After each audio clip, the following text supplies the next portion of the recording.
بسم الله الرحمن الرحيم.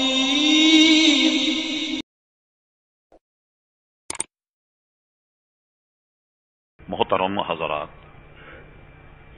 مختصر حمد و صلات کے بعد اس فقیر حقیر نے آپ حضرات کے سامنے قرآن مجید فرقان حمید کی اہل بیت نبوت، اہل بیت اطہار رضوان اللہ تعالی علی مجمعین کے فضائل اور مناقب سے ایک آیت تلاوت کرنے کا شرف حاصل کیا۔ قبل اس کے کہ کچھ عرض کیا جائے، اللہ تبارک و تعالی سے دعا فرمائیں کہ وہ اپنے پیارے حبیب لبیب نبی کریم رؤوف الرحیم علیہ وعلی آلہ افضل الصلاۃ و تسلیم کے صدقے و طفیل مجھے حق کہنے کی توفیق عطا فرما۔ ہم سب کو اللہ تبارک و تعالی حق سن کر حق کو قبول کرنے کی اور اس پر عمل کرنے کی توفیق عطا فرما۔ آپ کے علم میں ہے کہ محرم شریف کا مہینہ شروع ہو گیا اور اس میں کئی تاریخی واقعات رونما ہوئے۔ اگرچہ اسلام میں یہ مہینہ حرمت کا مہینہ ہے اور اس کی 10 تاریخ جس کو عاشورہ کہتے ہیں،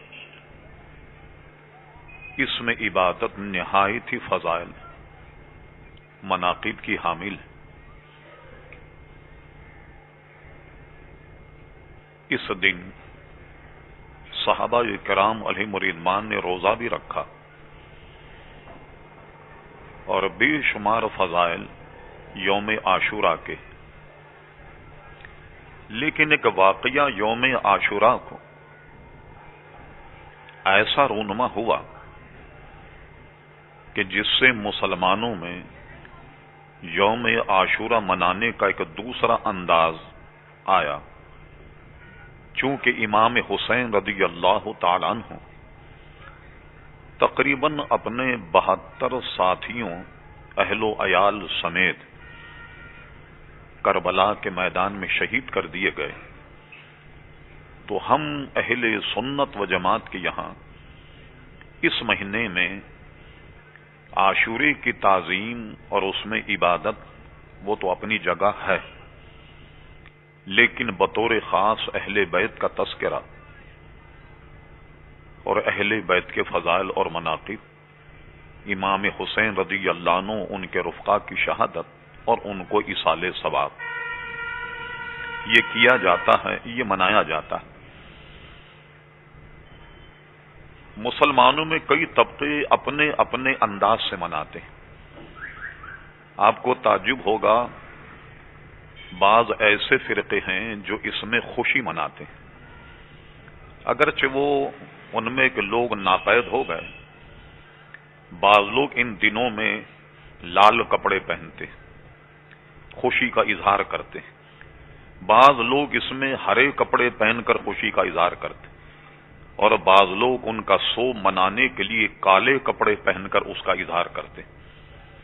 صاحب بہار شریعت حضرت علامہ مولانا امجد علی صاحب رحمت اللہ تعالی علیہ اہل سنت سے یہ بات کہی، چونکہ یہ تینوں مکتب فکر ہمارے نہیں، لہذا کم سے کم ان دنوں میں ہرے کپڑے پہننے سے بھی پرہیز کیا جائے، لال لباس پہننے سے بھی پرہیز کیا جائے، اور سیاہ لباس پہننے سے بھی پرہیز کیا جائے۔ یہ ہمارا مسلک ہے، ہم اپنے لوگوں میں بیان کر رہے ہیں، کوئی لوگوں میں انتشار پھیلانے کے لیے نہیں۔ پھر اس محرم کی 1 تاریخ کو حضرت فاروق اعظم کا وصال ہوا۔ آپ ذوالحجہ کی آخری تاریخوں میں زخمی ہوئے، اور اس کے بعد مشہور یہ ہے کہ 1 محرم کو حضرت عمر فاروق رضی اللہ تعالی عنہ کا وصال ہوا۔ تو ہم اہل سنت یوم فاروق اعظم کے طور پر یکم محرم منا کر اور ان کی زندگی کا تذکرہ کرتے ہیں، جیسا کہ ہم نے گزشتہ جمعے حضرت فاروق اعظم رضی اللہ تعالیٰ عنہ کے زندگی کی چند جھلکیاں اور چند چیزیں ہم نے آپ کے سامنے رکھی۔ حضرت فاروق اعظم رضی اللہ عنہ کے زمانے فتوحات کا ایسا تانتا بندھا کہ ہم تو ان کے ماننے والے، ان کے غلاموں کے غلام، مگر غیر مذہب کے مورخ لکھتے ہیں کہ کہیں مسلمانوں کو فاروق اعظم کے دور میں ایک فاروق اعظم اور مل جاتا تو شاید دنیا میں سوائے اسلام کے کوئی مذہب ہی نہیں رہتا۔ یہ ان کی فضیلت، اور میں نے عرض کیا کہ ان کے وصال پر سلطنت اسلامیہ 22 لاکھ مربع میل پر مشتمل تھی۔ اس سے ان کے کارناموں کا اندازہ لگائیے۔ کسی مخالف میں دم مارنے کی ہمت نہ تھی، ایسا دبدبا اور ایسا روب حضرت فاروق اعظم نے عزیزان گرامی قائم رکھا، اور ان کے زندگی کے بے شمار گوشے، آپ یقین جانیے ایک ایک گوشے کو اگر ہم بیان کریں تو ایک ایک جمعہ چاہیے۔ ان کا عدل، جھوٹے آدمی کو دے کر پہچان جانا، صحابیت میں سب سے زیادہ معاملہ فہم فقیہ، قرآن کے سمجھنے والے، تقوی اور پرہیزگاری کے اعتبار، فضائل اور مناقب کے اعتبار سے کئی پہلو ان کے ہیں۔ نئی نئی ایجادات، یعنی مسلمانوں کے لیے سہولتیں، بلدیاتی نظام، نہریں کھودی گئیں، مسلمانوں کی سہولت کے لیے پولیس کا محکمہ قائم کیا، اسٹیٹ بینک قائم کیا، امام اور مؤذنوں کی تنخواہیں مقرر کی، بیت المال قائم کرنے کے بعد ہر ایک کو وظیفہ اس طریقے سے دیا جاتا اور اس طریقے سے عدل اور انصاف تھا کہ فرمایا اگر دریائے فرات کے کنارے ایک کتا بھی پیاسا مر جائے تو مجھے خوف ہے کہ اللہ تبارک و تعالی مجھ سے قیامت میں پوچھے گا عمر تیری حکومت میں ایک کتا پیاسا مر گیا۔ جب کتے کے متعلق اتنا خوف ہے فاروق اعظم تو انسانوں کے متعلق کتنا خوف۔ کرس بے شمار فضائل اور مناقب۔ اب آئیے، آج ہماری غرض و غایت فضائل اہل بیت، ہم نے پہلے اشارہ کیا، آپ کا ذہن اس طرف رہے کہ ہمارے سنی بھائی کسی کو سن کر بجائے اپنے علماء سے مشورہ، اپنے علماء سے مسئلہ پوچھنے کے اس کا شکار ہو جاتے۔ میڈیا کیا بک بک کرتا ہے، ایک میڈیا میں صاحب آتے، انہوں نے برملا کہہ دیا کہ صاحب یہ تو سیاسی جنگ تھی، مذہبی جنگ کہاں تھی، اور باضابطہ یزید کا نام لے کر اس کو رضی اللہ عنہ یا رحمت اللہ علیہ کہا گئے۔ اس دور میں کتابیں لکھی جا رہی امیر المومنین یزید رحمت اللہ تعالی، آپ کو تعجب ہوگا کہ ایک بک بک کرنے والے بے وقوف نے ریسرچ کے نام پر کہا امام حسن جو تھے ان کو زہر نہیں دیا گیا، وہ عورتوں کے زیادہ شوقین تھے، لہذا بہت برے مرض میں مبتلا ہو کر ان کا انتقال ہو۔ کیسے بک بک کی جانب، اور یہ تک کہا گیا کہ وہ تو بالکل چھوٹے تھے اور وہ اتنے صغیر سن کہ اس زمانے میں تو کوئی بچہ کسی کی بات سن کر یاد رکھنے کی صلاحیت تو تمیز بھی نہیں رکھتا، تو ان کو صحابہ کے زمرے میں بھی شامل نہ کیا جائے، بلکہ ہاں یہ کہا جا سکتا ہے کہ وہ ایک اچھے عادل تابعی تھے، تابعین میں شمار کیا گیا۔ جانے کیا کیا کہا گیا۔ میں آپ کو آپ کے عقیدے کی حفاظت اور اہل بیت سے ہمارا تعلق کہ حضرت امام حسن رضی اللہ عنہ کو حضور کندھے پر سوار کر کے لے جا رہے اور فرمایا کہ سنو، جو شخص ان سے محبت کرے اس نے مجھ سے محبت کی، جس نے ان کو اذیت یا تکلیف پہنچائی اس نے مجھے اذیت تک تکلیف پہنچائی۔ تو اہل بیت کی محبت حضور سے محبت کی علامت ہے اور اللہ تبارک و تعالیٰ کے چاہنے کی علامت ہے کہ ان سے کبھی بھی ہمارا تعلق اللہ تبارک و تعالیٰ جدا نہ۔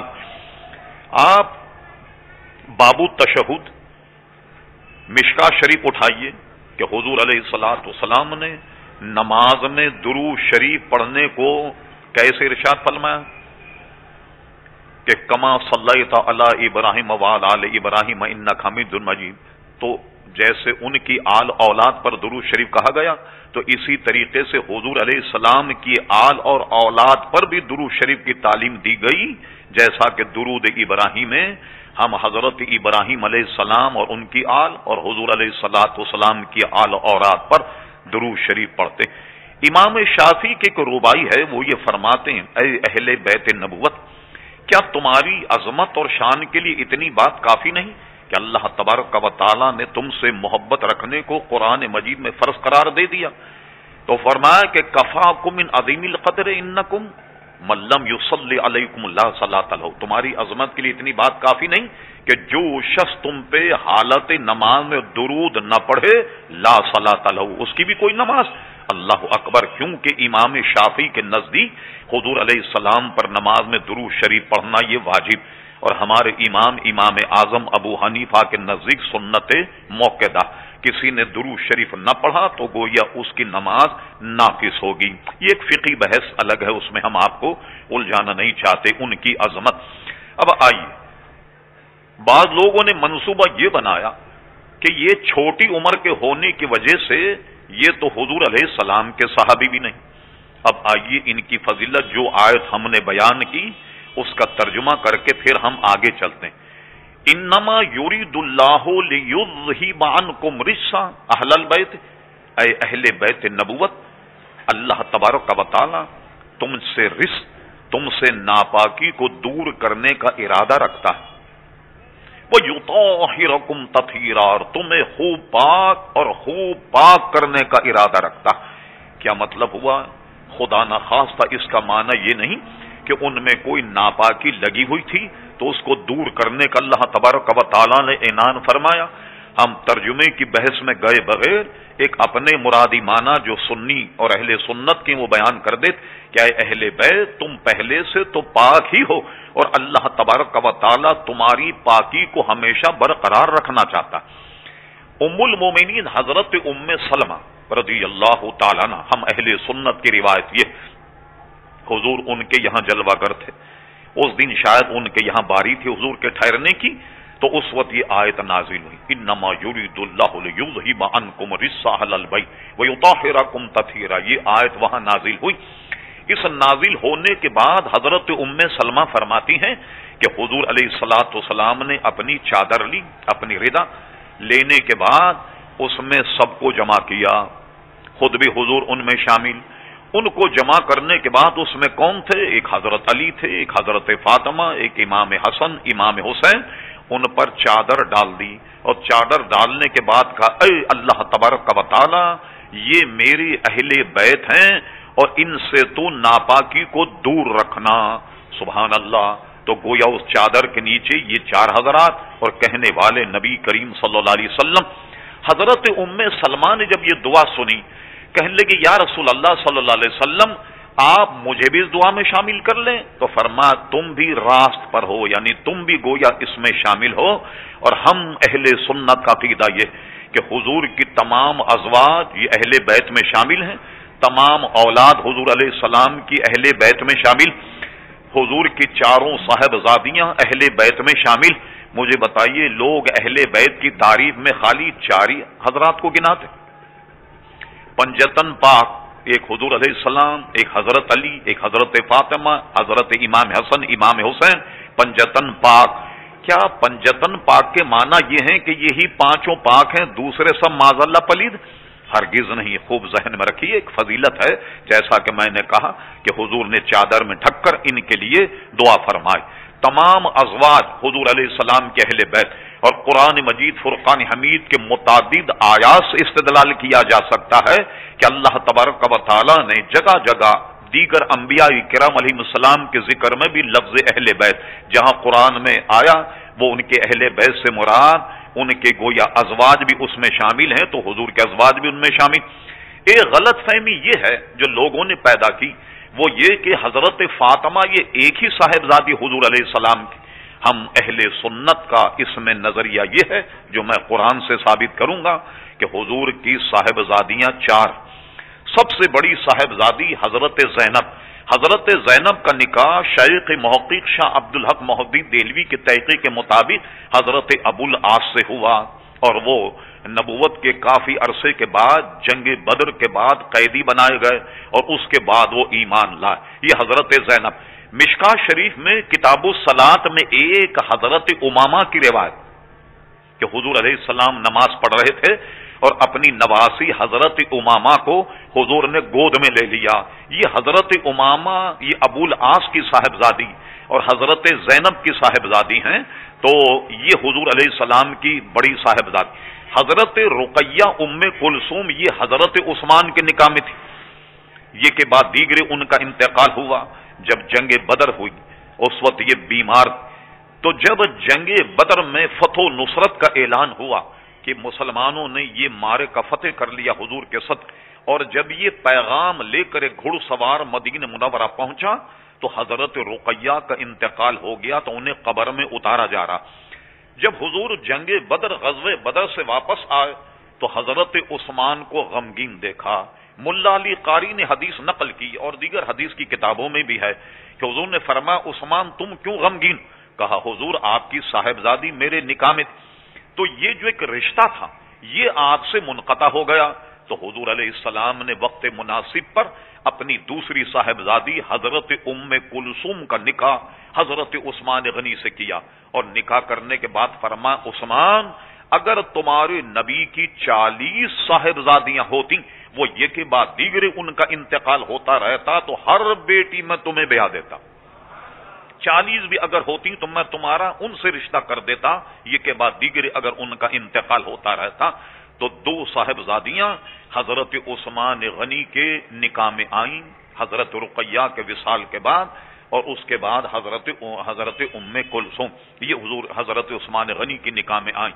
اعلی حضرت امام اہل سنت فاضل بریلوی نے کتنا شاندار ترجمہ کیا، فرماتے نور کی سرکار سے پایا دوشالہ نور کا، ہو مبارک تم کو ذو نورین جوڑا نور کا. حضرت عثمان غنی ایک لقب ذو نورین یعنی 2 نور والے. وہ 2 نور والے کیا ہیں؟ حضرت رقیہ اور حضرت ام کلثوم، یہ حضرت عثمان غنی کے نکاح میں. ہاں فرق کیا ہوا کہ جس کو بڑے طریقے سے ممیز اور ممتاز کیا جائے، وہ فرق یہ ہے کہ اعلان نبوت کے بعد جو صاحبزادی پیدا ہوئی وہ حضرت فاطمہ رضی اللہ تعالی عنہ ہے. یہ فرق ہوا. یہ تینوں صاحبزادیاں اعلان نبوت سے پہلے پیدا ہوئیں، اعلان نبوت کے بعد حضرت فاطمہ پیدا ہوئیں. اب ہوتا یہ ہے کہ شیعہ حضرات جب پھنس جاتے ہیں کہ بھائی یہ تو 2 صاحبزادیاں حضرت عثمان کے نکاح میں، ایک حضرت ابو العاص کے نکاح میں، اس کا انکار کیسے کیا جائے؟ تو وہ ایک ڈرامہ کر کے اور یوں گھماتے ہیں مسئلے کو کہ ہوا یہ اصل میں کہ حضور نے حضرت خدیجۃ الکبریٰ سے نکاح کیا. حضرت خدیجۃ الکبریٰ سے جب نکاح کیا تو یہ تھیں بیوہ، تو یہ اپنے پہلے شوہر سے 3 صاحبزادیوں کو لے کر کے آئیں، لہذا یہ تینوں صاحبزادیاں حضور علیہ السلام کی پشت سے نہ تھیں بلکہ یہ پچھلے شوہر کی تھیں، اور حضور علیہ الصلوۃ والسلام سے تو ایک ہی صاحبزادی پیدا ہوئی جن کا نام حضرت فاطمہ تھا. یعنی لوگوں کے آنکھوں میں دھول جھونک کر اپنا مقدمہ اس طریقے سے بیان کر کے حضور کی صاحبزادیوں کے خلاف ایک بڑا طے شدہ منصوبہ. لیکن اب آئیے، مدعی لاکھ پہ بھاری ہے گواہی تیری. قرآن مجید کی آیت سنیے، ارشاد باری تعالیٰ ہوا یا ایھا النبی قل لی ازواجکا و بناتکا و نساء المومنین. میرے محبوب یہ جو میں آپ کو حکم کر رہا ہوں یہ آپ اپنی تمام بیویوں سے بیان کر دیجئے. زوجہ کی جمع ہے کہ ازواج، اپنی تمام بیویوں سے بیان کر دیجئے، اور بنت کی جمع ہے بنات، اپنی تمام بیٹیوں سے کہہ دیجئے. اگر حضور کی ایک بیٹی ہوتی تو متن قرآن یوں ہوتا یا ایھا النبی قل لی ازواجکا، اپنی تمام بیویوں سے کہہ دو، وہ بنت کا اپنی بیٹی سے کہہ دو، وہ نساء المومنین اور تمام عورتیں جو ہیں مسلمان ان سے یہ کہہ دو. تو لیکن قرآن مجید وہ بناتی کا اپنی تمام بیٹیوں سے کہہ دو. اور عربی گرامر کا طریقہ یہ ہے کہ ایک کے لیے الگ صیغہ ہے، اگر 2 ہوں تو اس کے لیے تثنیہ کا صیغہ ہے. اردو اور فارسی میں 2 پر بھی جمع کا صیغہ بول دیا جاتا، لیکن عربی میں کم سے کم 3 پر جمع بولا جاتا. اگر کوئی آدمی اڑ جائے کہ میں تو ادھر سے ادھر نہیں ہوں گا اور 3 پر ہی جمع کا صیغہ بولا جاتا تو ازروی قرآن، اصول قرآن، تفسیر قرآن میں 3 بیٹیاں تو پھر بھی ماننی پڑیں. چونکہ جمع کا صیغہ بحثوں پر استعمال ہوتا، اس لیے حضور کی 4 بیٹیاں ہیں جس پہ خود قرآن مجید فرقان حمید کی نص ہے۔ اب آئیے اہل بیت کے خلاف جو ایک زہر اگلا جا رہا اور لوگوں کو یہ دیا جا رہا کہ جناب وہ تو بہت چھوٹے تھے، وہ تو صحابی بھی نہیں تھے، ان کی فضیلت، میں عرض کرتا ہوں اہل سنت کا نقطہ نظر یہ ہے کہ حسنین کریمین کی سب سے بڑی فضیلت یہ ہے کہ یہ صحابی رسول ہیں، باقی سارے فضائل اس کے سوا، جس کو کہا جا ام الفضائل کہ یہ حضور علیہ الصلوۃ والسلام کو دیکھنے بیٹھنے والے حضور کے صحبتی یافتہ ہیں، اس لیے یہ صحابی ہیں، یہ شرف ان کے تمام جو بھی شرف ہیں ان سب سے زیادہ بڑھ کر ہے کہ وہ حضور علیہ السلام کے صحابی ہیں۔ بعض لوگوں نے کہا ایک تو 5 سال کے تھے اور دوسرے 4 سال کے، کسی نے کہا ایک 5 سال کے تھے دوسرے 6 سال، یہ عمر تو سمجھداری کی نہیں ہوتی لہذا صحابی نہیں ہوئے۔ لیجئے صاحب، اب آئیے ہم ایسا حوالہ آپ کو بتا سکتے ہیں کہ جس میں، کیونکہ تقریر میں اتنی گنجائش نہیں ہوتی کہ حوالوں پر زیادہ زور دیا جائے، اس کی ذمہ داری ہماری ہے، جو جب چاہے اس کو حوالہ دے دیا جائے۔ ایک حوالہ تو یہ ہے کہ ہجرت کے دوسرے سال امام حسن پیدا ہوئے، تیسرے سال امام حسین پیدا ہوئے، اور عام طریقے سے یہ تو تقریباً ہماری سیرت کی کتابوں میں ہے کہ تیسرے سال ہجرت کے حضرت امام حسن پیدا ہوئے، چوتھے سال حضرت امام حسین پیدا ہوئے۔ جب حضور علیہ السلام کا وصال ہوا تو بڑے صاحبزادے کی عمر تھی 8 سال، چھوٹے صاحبزادے کی عمر تھی 7 سال۔ چلیے اور آپ پیچھے آ جائیے تو بڑے صاحبزادے کی عمر ہو گئی 7 اور دوسروں کی 6، لیکن 7 اور 8 یہ زیادہ معتبر ہے، جیسا کہ ابن کثیر نے البدایہ والنہایہ میں اسی طرف اشارہ کیا، محدث ابن عبد البر نے اپنی استیاب میں اسی طرف اشارہ کیا۔ اب بتاتے ہم آپ کو کہ یہ عمر 8 اور 7 سال یہ سمجھداری کی ہے یا نہیں؟ لیجئے امام بخاری کو سنیے کہ یہ عمر سمجھداری کی ہے یا نہیں۔ فرمایا لوگوں کو حضور نے دعوت دی اور اپنے گھریلو مسائل حضور کو سمجھائے۔ فرما سنو، جب تمہاری اولاد 7 سال کی ہو جائے تو نماز کی تلقین کرو، تنبیہ کرو کہ وہ نماز پڑھیں۔ ایک بات تو یہ، اگر 7 برسی سے مسلمان اپنے بچوں کو نماز کی تلقین کریں تو لہذا جب وہ جوان ہو جائیں یا بالغ ہو جائیں تو پکے نمازی ہو جائیں گے، مگر حضور نے اس حدیث میں یہ تو دعوت دی کہ 7 سال کی عمر سمجھداری کی عمر ہے، جب تمہاری اولاد 7 سال کی ہو جائے تو تم تنبیہ کرو اور ان کو نماز کی تلقین کرو۔ بخاری کی روایت سے یہ پتہ لگا کہ 7 سال کی عمر جو ہے وہ بھی سن تمیز کی عمر ہوتی ہے۔ اب آئیے دوسرے لوگوں نے امام احمد ابن حنبل کا قول لیا، کچھ اور قول لیا کہ صحابی ہونے کے لیے بالغ ہونا شرط ہے۔ آپ یقین جانیے تمام محدثین نے، جس میں خود امام بخاری بھی، فرمایا جو لوگوں نے حضور کے ساتھ جمع ہونے کے لیے صحابیت میں جو بالغ ہونے کی شرط لگائی وہ درست نہیں ہے، بلکہ کوئی بچہ اگر حضور صلی اللہ علیہ وسلم کی خدمت میں جمع ہونے کے وقت، یعنی حضور کے دربار میں حاضر ہونے کے وقت اگر وہ کم عمر بھی ہو تو بھی وہ صحابی جس نے حالت ایمان میں نبی کریم علیہ السلام کی صحبت اٹھائی یا حضور علیہ السلام کو دیکھا۔ اور محدث نے فرمایا جنہوں نے صحابی ہونے کے لیے بالغ ہونے کی شرط لگائی یہ شرط مردود ہے، یہ شرط مانی نہیں جائے۔ پھر محدثین نے یہ بھی ارشاد فرمایا اگر یہ شرط لگا دی جائے تو بہت سارے حضرات شرف صحابیت سے محروم ہو جائیں، اور ان میں حضرت حسن کا بھی نام لیا، حضرت حسین کا بھی نام لیا، اور دیگر کم سین جو صحابہ کرام علیہم رضوان ہیں ان کا نام لیا۔ اگر بالغ ہونے کی شرط لگائے ان سب کو صحابیت کے زمرے سے پھر نکالنا پڑے گا۔ اچھا صحابیت کا مقدمہ چلا کیوں؟ کیا معاملہ ہوا؟ حسنین کریمین کو اس شرف سے نکالنا تھا کہ سرکار فرماتے ہیں کہ جس شخص نے حالت ایمان میں میری زیارت کی وہ جنتی ہے، وہ جنتی۔ اور بلکہ یہ فرمایا کہ ان آنکھوں کو جس نے دیکھا جو میری دیکھنے والی آنکھ ہے وہ بھی جنتی۔ صحابہ بھی جنتی اور تابعین بھی جنتی ہیں۔ ایک اور شرف جس سے نکالنا تھا وہ کیا ہے؟ آپ غور فرمائیے، بعض احمق معاملے کو سمجھ نہیں پائے اور یہ لکھ دیا کہ صاحب انبیاء اگر ممتاز ہوتے ہیں تو علوم ہی میں ممتاز ہوتے ہیں، باقی رہا عمل، اس میں بسا اوقات امتی مساوی ہو جاتے ہیں بلکہ بڑھ بھی جاتے ہیں۔ سے پوچھا بھئی دلیل کیا ہے؟ ان کا دلیل یہ ہے کہ حضور نے 40 سال کی عمر میں نبوت کا اعلان فرمایا اور نبوت کے کچھ سال کے بعد نماز فرض ہوئی، تو اب دیکھیے حضور نے کئی نمازیں پڑھی ہوں گی، 20 سال نمازیں پڑھی ہوں گی۔ اچھا ہم پیدا ہوئے فلاں سن میں، ہماری عمر ہوئی 15 سال، ہم نے 14 یا 15 سال کی عمر میں نمازیں شروع کر دیں اور نمازیں شروع کر دی تو ہماری عمر ہوئی 65 سال، تو ہم نے کتنی نمازیں پڑھی؟ 50 سال ہم نے نمازیں پڑھی، حضور نے تو 20 سال پڑھی اور ہم نے 50 سال نماز پڑھی ہے، تو دیکھو یہ بڑھ نہیں گئے، عمل میں بڑھ نہیں گئے۔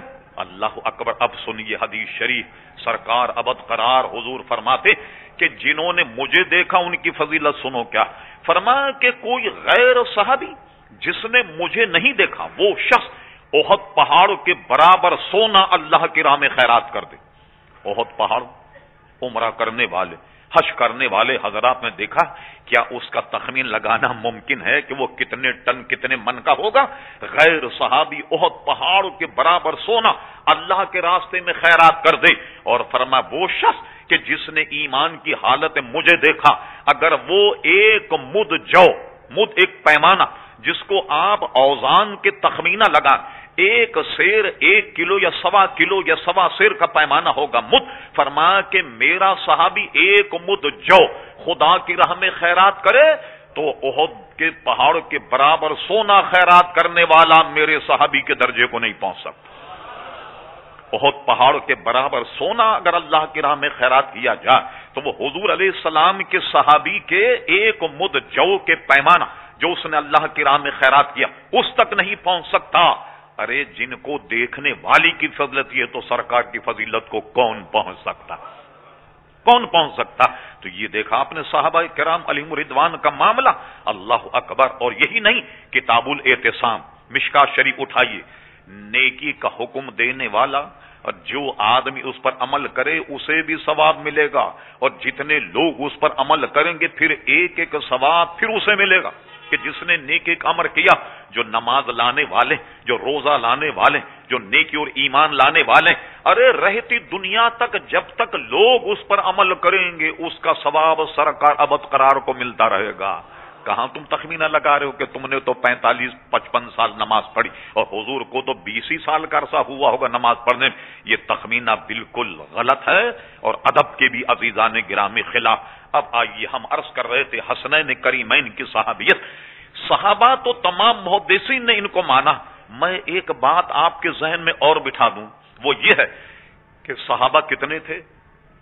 جن کی تعداد 1.25 لاکھ سے بھی زیادہ تھی۔ آپ حجۃ الوداع کا مقدمہ پڑھیے کہ حضور نے جب حج فرمایا، اس حج میں وہ آخری حج ہے جب حضور نے خطبہ ارشاد فرمایا، جو ایک تاریخ کا بڑا اہم خطبہ، ایک یوں کہیے کہ ایک پورا نظریہ حیات۔ وہ خطبہ جب حضور نے پڑھا اور حج کیا تو کہا جاتا ہے کہ اس وقت حضور کے ساتھ جن لوگوں نے حج کیا ان کی تعداد لگ بھگ 1.25 لاکھ تھی۔ 1.25 لاکھ تو ظاہر ہے کچھ ہزار پہنچ نہیں پائے ہوں گے جو دور و دراز کے، تو 1.25 لاکھ سے صحابہ کرام علیہم رضوان جو ہیں ان کی تعداد تجاوز کر گئی۔ لیکن آپ اگر اسماء الرجال نکالیں حدیث کی کتابوں میں تو راوی آپ کو چند 100 ملیں گے جنہوں نے حدیثیں بیان کی۔